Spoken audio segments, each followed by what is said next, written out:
El laberinto con Andrés Canseco.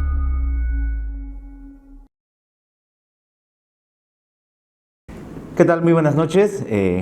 Quiero agradecer primero a Enrique, a la Cátedra Libre Manfredo Kempf Mercado de la UPSA por esta invitación y esta oportunidad. Igual agradecer a Manuel por las palabras previas. Y nada, esta ocasión, como bien decía también Manuel, es para recordar a alguien que cuando uno lo lee, recibe esa enseñanza, ese encanto del haber escrito y haber reflexionado en español, un tema que, como bien también decía Manuel, es central, ¿no? No es menor, por eso la idolatría de Ortega por Cervantes, por el Quijote, es algo que debe ensalzarse y que debe reconocerse también en su filosofía. Y en el caso de lo que yo quisiera hablar un poquito de esta concepción y de estas ideas que son reflexiones políticas de Ortega, o que pueden ser históricas o hasta de otro tipo, pero que aplican para la política en Ortega. Y lo primero es relacionado a lo que mencionaba hace rato. Uno puede pensar que después de la Ortega, la política como tal, de una manera universal, no era una de sus grandes preocupaciones, pero no porque la desprecie o porque se encierra en un nacionalismo absurdo, sino porque las preocupaciones por España eran centrales y un poco más extendidas por Europa. Entonces no era una pretensión universal, pero tampoco era el encerrarse en aquello. Prueba de esto es lo que vamos a ver en los siguientes minutos, a partir de lo que yo entiendo como un valor universal de aquello. Pero sin duda su gran preocupación estaba en España y estaba en el continente europeo. Cuando uno recuerda a Ortega, cuando uno empieza a pensar en su obra y en sus angustias, en sus preocupaciones y angustias, yo siempre recuerdo una frase, ¿no? Dice: sorprenderse y extrañarse es el deporte favorito del intelectual, dice. Siguiendo un poquito también lo que mencionaba en algún momento Julián Marías y también Unamuno, esta idea del intelectual como una figura crítica, como una figura que no puede dejar de asombrarse, aún siendo absorbido por la rutina o por las infamias del mundo. Igual hay que asombrarse y hay que incluso escandalizarse. También se mencionaba hace rato cómo esta categorización de Ortega dentro de una ideología, bien decía Manuel, el entenderlo como un liberal, hoy como se dice, un liberal de la libertad, del libre mercado, del capitalismo, no entraría. No sería algo que podría ajustarse, no sería justo tampoco, porque, como también se mencionaba, depende mucho del tiempo y de la cultura en la que se vive. Por eso, básicamente, lo que menciona Ortega es eso, que la política no es solo política, de hecho, lo escribe explícitamente en La rebelión de las masas, sino es el conjunto de la vida pública. Y esa vida pública, como dice él, es intelectual, moral, económica, y eso es lo que constituye. Sobre eso se sustenta la vida política. Y la prueba de aquello es lo que podemos observar en nuestras sociedades. Si nosotros nos pusiéramos a pensar exclusivamente en ideologías o en partidos de manera purista, o inclusive cediendo un poco, no lo podríamos encajar, no lo podríamos hacer funcionar dentro del desarrollo social sin entender todas estas categorías. Otra prueba es justamente lo que pasa con la economía. Hoy es el tema, hablar de crisis, un tema que también desarrolla Ortega, que lo voy a mencionar más adelante, el tema de las crisis, se entienden en esta visión multidimensional. No solamente porque la hace más rica, sino porque es necesario para que pueda entenderse en toda su expresión. Categorizado como un defensor de la democracia liberal, a su forma, a su modo, a su tiempo.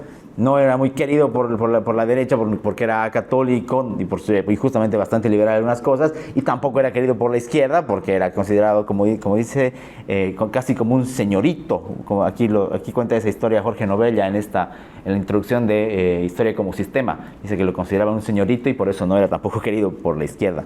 Entonces hay varias cosas que vale la pena resaltar de esa visión compatible con lo que uno valora del liberalismo. Algunas se desarrollan de manera más clara, como por ejemplo lo que mencionaba también Manuel, el tema del individuo como una parte, como un elemento que está en esa historia, que la vive, pero que no solamente está fluctuando en ella, sino que adquiere un protagonismo, que desarrolla ese papel siendo consciente de lo que es. La famosa frase aquí entra, de hecho lo cita a Nietzsche: el hombre es el animal de la más larga memoria. ¿Por qué? Porque conserva esa posibilidad, porque puede conservar y puede tener esas herramientas históricas para poder entender lo que es, para poder desplegar todo su ser en su tiempo. Hay una parte en la que Ortega también define el liberalismo como la suprema generosidad. Lo hace también en la Rebelión de las Masas, considerando algo que, y aquí es donde vuelve a cobrar valor en nuestro tiempo, tiene que ver, tiene que ver con los problemas de la convivencia. El respeto por las minorías, por ejemplo, es algo que desarrolla Ortega de manera clara en la Rebelión de las Masas.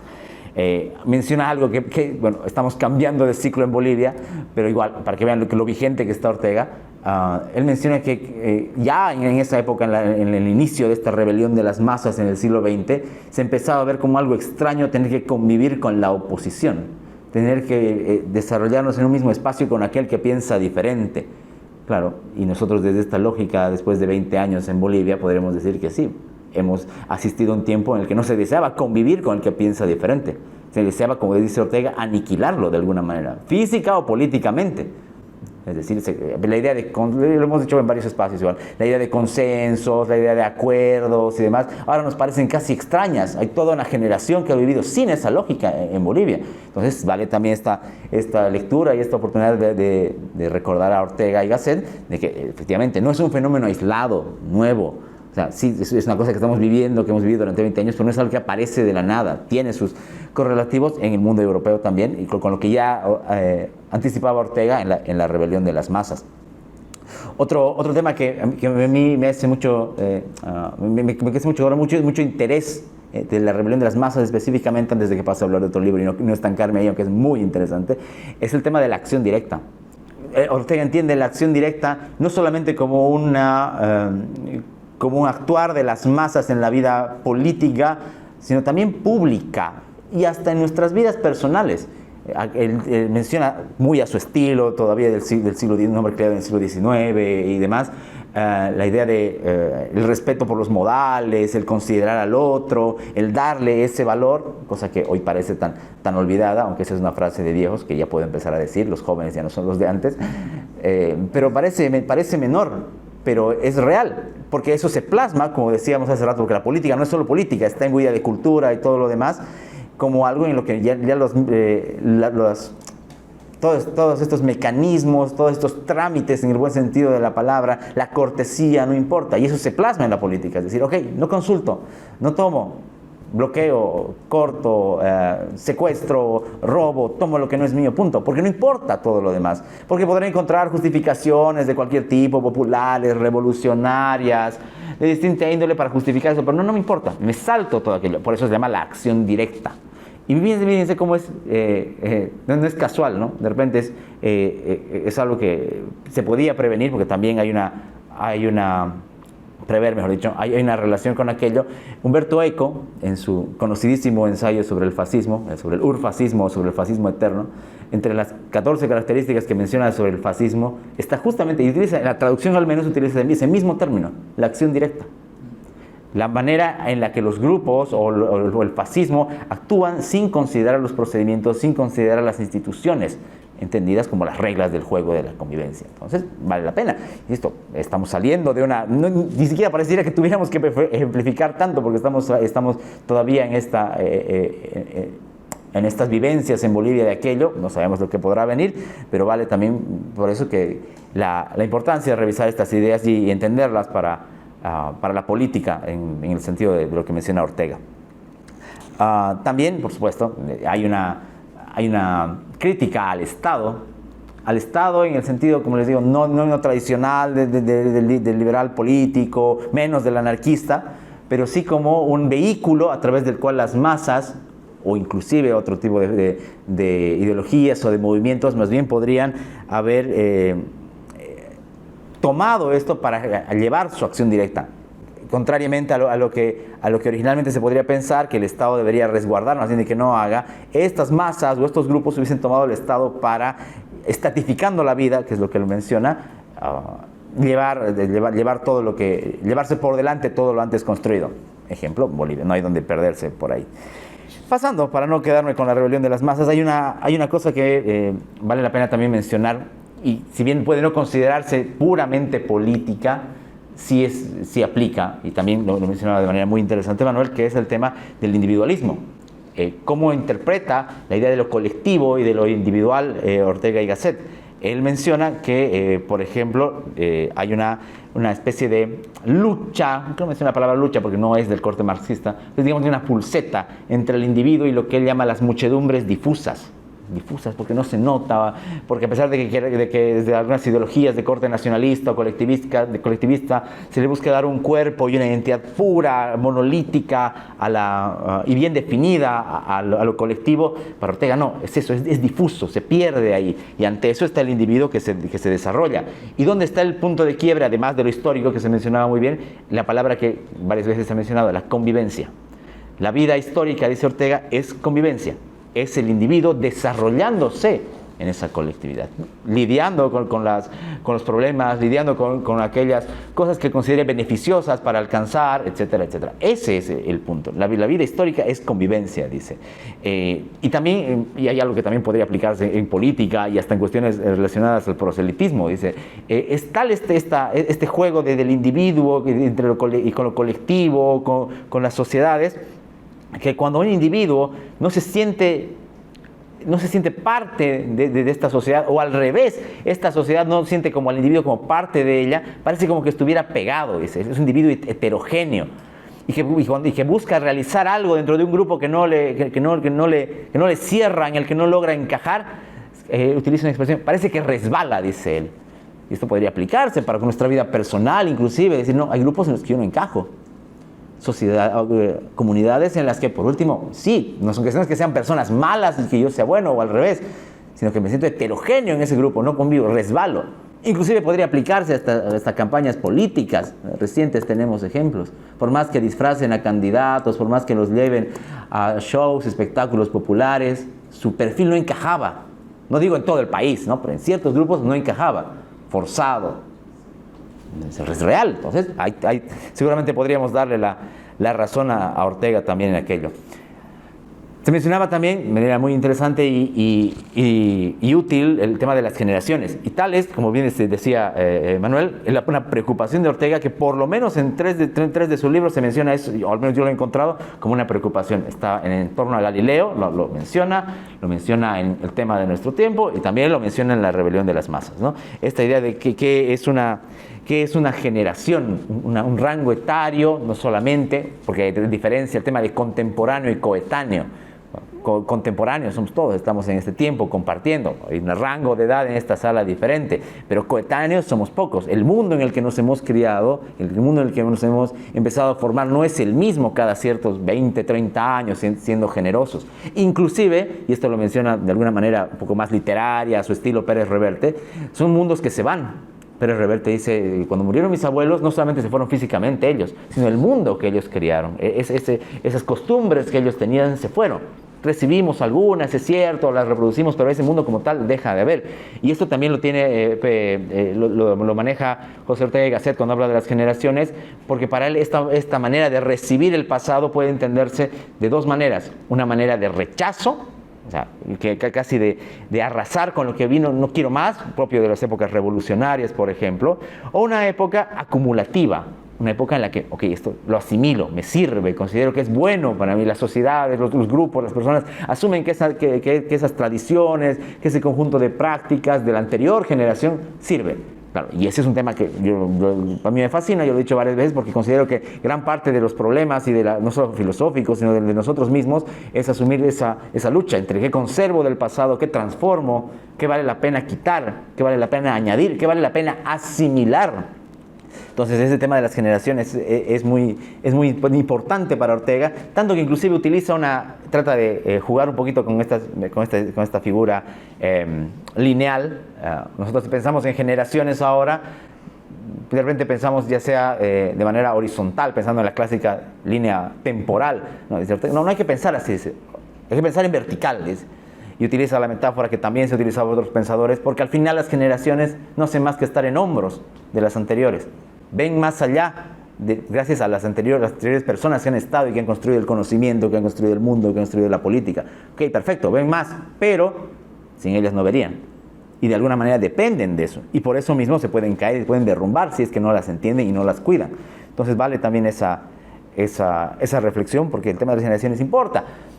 Importa también porque, y esto salió ya de una reflexión personal, no tan orteguiana, importa porque yo ya empiezo a pensar y sentir que las generaciones no es algo que se sientan, o sea, no hay algo que dice, ok, a partir de esta fecha me parece tal generación, a partir de acá se corta, sino nuestras vidas van transcurriendo, van pasando, y resulta que ya hay otra generación. Lo veíamos el tema, lo discutíamos otro día en una transmisión en vivo en otra plataforma. Ok, sí, no te das cuenta, pero 20 años de un ciclo en Bolivia es una generación entera. Es una generación que no ha conocido otro régimen que el que había. Los que nacieron en el 2007 votaron hace un par de meses. En 2007 nosotros ya estábamos grandes. Es otra lógica, otro chip, otro mundo, ni que hablar de estas cosas, ¿no? Ya para no meterme en otros problemas. Entonces sí, el tema de las generaciones, como temporalmente, lo que es inevitable, se van a ir transformando, cómo van a ir asumiendo, cómo van a ir rechazando, o cómo van a ir por último arrasando eso, es central en la comprensión de Ortega. Tanto así que utiliza una metáfora muy interesante, dice, ojo, dice, con las generaciones y los cambios. Porque entre el reaccionario del siglo XIX, dice Ortega, y el revolucionario del siglo XIX, hay más similitudes que entre el revolucionario de ese siglo y el revolucionario de ahora. Esos contemporáneos de esa época se parecen más entre ellos, aunque hayan sido completamente opuestos, que a nosotros. Nosotros ya somos otra cosa.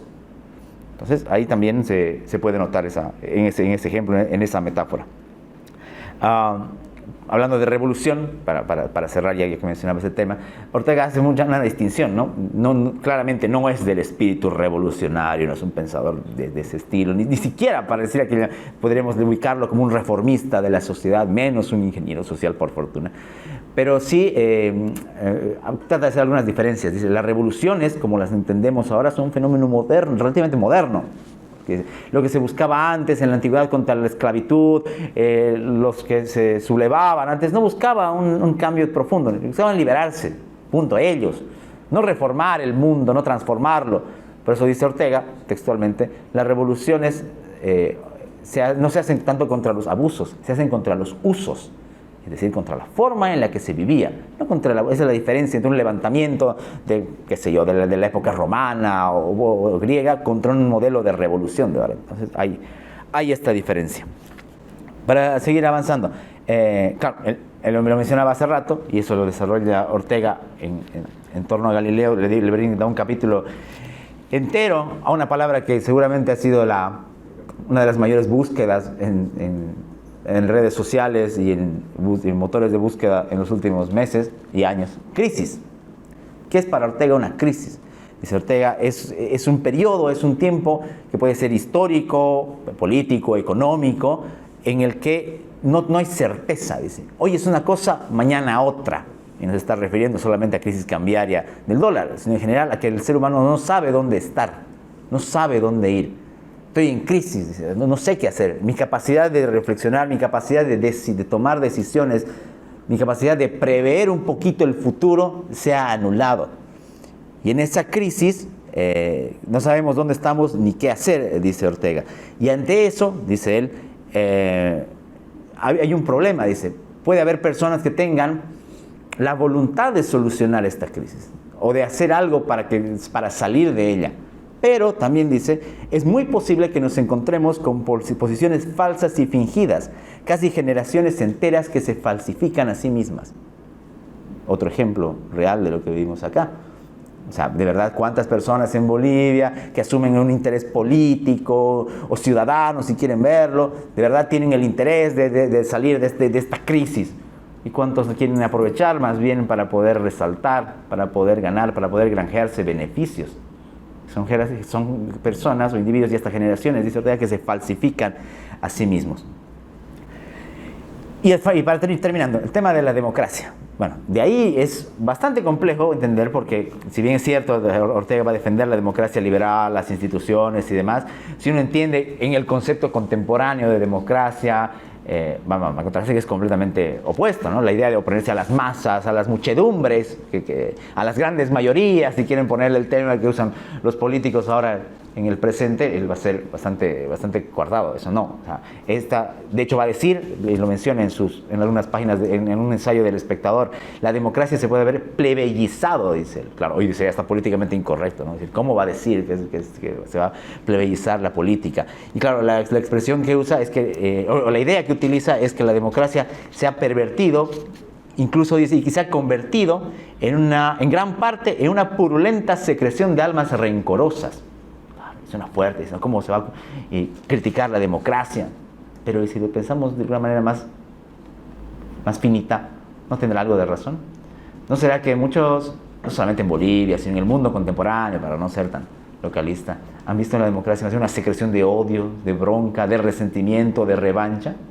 Podría tener más de una nota de razón por ahí. Y ahora sí, para cerrar, me quedaría con dos cositas, con dos apuntes que hacen dos pensadores sobre Ortega. El primero tiene que ver con lo que menciona Ferroter Mora en este libro de El hombre en la encrucijada. Menciona esta idea de Ortega pensando la política como un escenario en el que se pueden dar cambios y hasta lo que se llamarían revoluciones silenciosas, contrario a los sangrientos alborotos, dice. Ortega se opondría a los sangrientos alborotos en su percepción política. No es la manera de llevar cañonazos, de llevar fusilamientos, de acabar con todo un sistema, porque aparte sería contrario a su misma idea histórica. Si esa historia de la que hemos mencionado a través de generaciones implica acabar con el pasado, el hombre se queda no solamente cojo, sino que se pierde. No tiene sentido histórico, no tiene sentido político, no tiene sentido humano. Me quitan, o yo mismo me arrebato todo el pasado por bronca, por resentimiento, por de repente hasta algún deseo más correcto de querer justicia, pero igual sería un error. Entonces, contrario a esos sangrientos alborotos, existirían hasta por ahí algunas revoluciones silenciosas, dice, hablando sobre Ortega. Y lo último tiene que ver con algo que menciona Aranguren, y que es para mí muy importante, y lo voy a leer aquí, sí, porque me parece central, porque tiene que ver con cómo desenvolver la ética en la política. Si tanto nos estamos ocupando de la ética, de lo que consideramos correcto y demás, cómo llevarla a cabo en política. Y dice Aranguren sobre Ortega, de hecho el libro se llama La ética de Ortega, formulado perentoriamente diría así: ¿acaso no es la política una tarea constitutivamente impura? ¿Puede el hombre actuar eficazmente en política sin realizar el mal, sin mancharse las manos? Tal vez, como se ha dicho, el único que no se mancha las manos es el que no tiene manos. La verdad es que Ortega propiamente no ha entrado ni en el Mirabeau ni en ninguna otra parte en este problema. Ortega no trata de la esencia concreta de la ética política, sino del tipo caracteriológico del político. Y lo cierto es que los políticos, en general, o de una manera o de otra, suelen mancharse las manos, proceder con engaños, faltar a sus compromisos y obrar, pensándolo o no, como si el fin justificase los medios. Ahí están, como ilustración, el maquiavelismo, el tacitismo y lo que se ha llamado la política realista, como les encanta ahora decir, la realpolitik. Si ser santo es difícil, ser un político santo tiene que ser lo más que hacer pasar un camello por el ojo de una aguja. Es lo que mencionaba Aranguren sobre Ortega. Y sí, ahora, estamos saliendo de elecciones, ejemplos nos sobran, ¿no? Pero bueno, de repente siendo un poquito más, cediendo un poquito más ahí, de repente de lo que se trate, revisando no solamente la ética de Ortega, sino de la filosofía de Ortega, no es de encontrar un manual político, menos aún un conjunto de proclamas que sirvan, sino como toda visión filosófica, más de un pensador tan profundo y tan rico, de encontrar herramientas que nos permitan juzgar, que nos permitan comprender a nivel histórico, a nivel de convivencia y por supuesto a nivel del filosófico, casi existencial, qué papel jugamos dentro de la sociedad, qué papel jugamos dentro de la cultura, que al final elementos que son de los que se construye la política. Y ese creo que es el aporte principal de Ortega. Un montón de temas ha tratado, y lo mencionaba también Manuel. Hablar de Ortega implicaría hablar de un montón de cosas. Pero es justamente en esa comprensión, en esa complejidad de temas y en esa variedad de asuntos en los que se despliega el hombre y en las que toma sus decisiones, entre las cuales están las decisiones políticas y en las que creo que la filosofía de Ortega nos puede ayudar todavía mucho. Y si no, ejemplos vamos a seguir encontrando, les aseguro, durante los siguientes 5 años también. Gracias. Fíjate de que a veces paso del tiempo te hace percatarte de que pasó una generación, Claro. pero hay aspectos fundamentales como por ejemplo la tecnología, Sí, sí. la ideología, la cosmovisión que pueda tener una generación o las costumbres mismas que pueden hacerte denotar que se cambió la generación. ¿Qué punto marca el inicio y el final de una generación según Ortega y Gasset?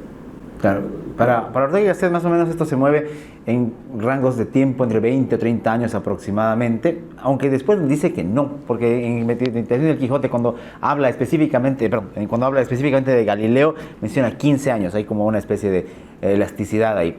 Pero creo que lo que nos puede a nosotros hacer dar cuenta de las generaciones son los problemas, no, pero los problemas son casi comunes, se transforman y demás, se actualizan, pero tiene que ver con las miradas, con las percepciones que se tiene acerca de los grandes problemas. Me explico. Por ejemplo, para una generación se entera que debería solucionarse todo a través de la lucha armada o de la toma violenta del poder. Eso no funcionó, fue una locura, pero esa era la lógica. 30, 20 años después entiendes que hay una democracia no perfecta, que necesita mucha solución, que institucionalmente puede funcionar, entonces ya la cosa ha cambiado. Quedarán, por supuesto, algunos elementos nostálgicos y demás de personas que buscan pasar desde el hasta pasar hasta gritar viva la libertad, carajo, no sé, va a haber de todo.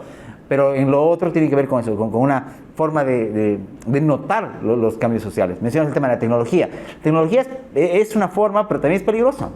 ¿Por qué? Primero porque avanza demasiado rápido, entonces no te permite. O sea, los teléfonos de hace 5 o 7 años no son de otra generación. O sea, para nosotros humanos no, somos nosotros mismos.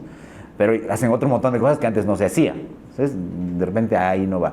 Pero sí con problemas culturales. Ciertos hechos pueden ayudar, no a cortar generaciones, pero sí a identificar ciertas miradas diferentes, cómo se responde. Ejemplo, un cambio de ciclo acá en Bolivia. ¿Okay? Una generación que ha visto de esa manera. La que viene, otra votante, vendrá de otra manera. Entonces, de repente, esas cosas ayudan a notar. Es difícil, no es un cortaaguas, no es como la historia, que tampoco funcionó así. Digamos, nosotros hemos dividido la historia, como hablaba Manuel hace rato acerca del tiempo. Nosotros hemos dicho, prehistoria, edad moderna, edad contemporánea, ¿no? Pero es provisional. ¿Cómo le llamarán nosotros a nuestra época de aquí a un par de siglos? No lo sabemos. Entonces, creo que tiene que ver eso con formas de conducta, con modelos de convivencia, inclusive para no pensar en la cuestión tan grande como es del país en la ciudad, por ejemplo. En Santa Cruz de la Sierra, la modernización de la ciudad, más allá de los problemas que ha tenido. Hace 20 años, si ustedes fijan, se va a seguir habiendo problemas de inundación, sí, va a seguir habiendo, pero por ejemplo, temas de transporte, problemas de basura, o sea, desafíos que enfrenta la ciudadanía, se pueden notar diferente a través de la mirada de diferentes generaciones. Y si se notan diferentes los problemas, también las soluciones. Entonces, no es que se trata, y esto lo hemos comentado igual varias veces, no es que se trate de una locura, de decir, ok, nada lo antiguo sirve, porque de repente es una locura también en el fervor juvenil, hay que sacarse toda esa generación, no hizo nada, lo arruinó, es culpable de lo que nos pasa. Error. Y tampoco decir, no, los de ahora no sirven nada, viven en su mundo de plástico y teléfonos. No, tampoco. Ese juicio crítico, más bien, es lo que alienta a Ortega. A pensar en qué nos puede ser útil esta continuidad histórica. Y ahí es donde se desenvolvería para mí el tema de las generaciones. Ahí hay un ejemplo, perdón. Voy a complementar como si fuera un diálogo un poco. Que es la vida de él. ¿Qué pasó en la vida de él para que él utilizara el método de las generaciones de manera tan precisa? Su generación, la llamada generación del 14, por cierto, fue una respuesta a la generación del 98. Por eso él, efectivamente, en el Quijote justo fijan 15 años. La generación del 98 en España fue una generación de intelectuales tristes, de un profundo recogimiento, porque el 98, 1898 se entiende, marcaba la época del fin del Imperio Español. Era la pérdida de Cuba y con eso se acababa el Imperio Español. Entonces era una generación del vacío, una munos, ¿no? Una generación muy espiritualista y compungida, casi culpable. Angustiada, como dice, ¿no? Y luego entonces él entendía que él era una respuesta generacional y lo suyo. Ortega era mucho de yo, ¿no? O sea, no voy a decir que era egoísta porque no he entrado a esos estudios psicológicos de él, pero era una personalidad arrasadora. Y entonces él entendía que su generación era una generación alegre, era una generación de respuestas nuevas, era una generación de ir para adelante. Luego le tocó el 31, 32, desentenderse de lo que había sido el logro comunitario más importante de la generación del 14, que era la República en España. Y él se arrepintió. La frase es, no es esto, no es esto, ¿no? Pero Ortega, que una vez que comienza a marchar la República, dice, no, por ahí no es esto, no es esto. Y el artículo se llama Rectificación de la República. Y entonces, ya al final, yo no me hubiera atrevido a preguntarle al maestro, ¿y cómo anda eso de la alegría, no? Porque tuvo un final triste, Ortega, ¿no? Después de su exilio, nada volvió a ser lo que era. Ustedes tienen en cuenta, él vive en el Madrid más ilustrado posible. Creo que hasta los años 80 del siglo pasado nunca volvió a existir un Madrid. Era un madrileño profesional, ¿no? O sea, un ciudadano de Madrid. Un Madrid de los cafés, del debate, de las editoriales, de la discusión, de las cátedras, él decía, voy a dar una conferencia y se vaciaba Madrid, se vaciaba todo el mundo. Entonces él era el príncipe de esa generación, ¿no? Era realmente respetado por la izquierda, por la derecha, una generación alegre. Y luego, después de la guerra, del exilio, de la guerra civil española, él volvió y era Ortega mucho más triste, ¿no? Como lo comentábamos, no le devolvieron la cátedra, le dejaron hacer el Instituto de Humanidades, pero después tuvo que irse porque la verdad no le dejaban escribir lo suficientemente lo que él hubiera querido decir, todo era medido y tal. Pero ese es el tema vital en el cual se inspira él, ¿no? Él frente a una mujer. Bueno, muchas gracias, un aplauso para los expositores. Esto ya estará en la plataforma de la URSA. Y en mi canal de YouTube. Y en el canal de YouTube acá, en Laberinto.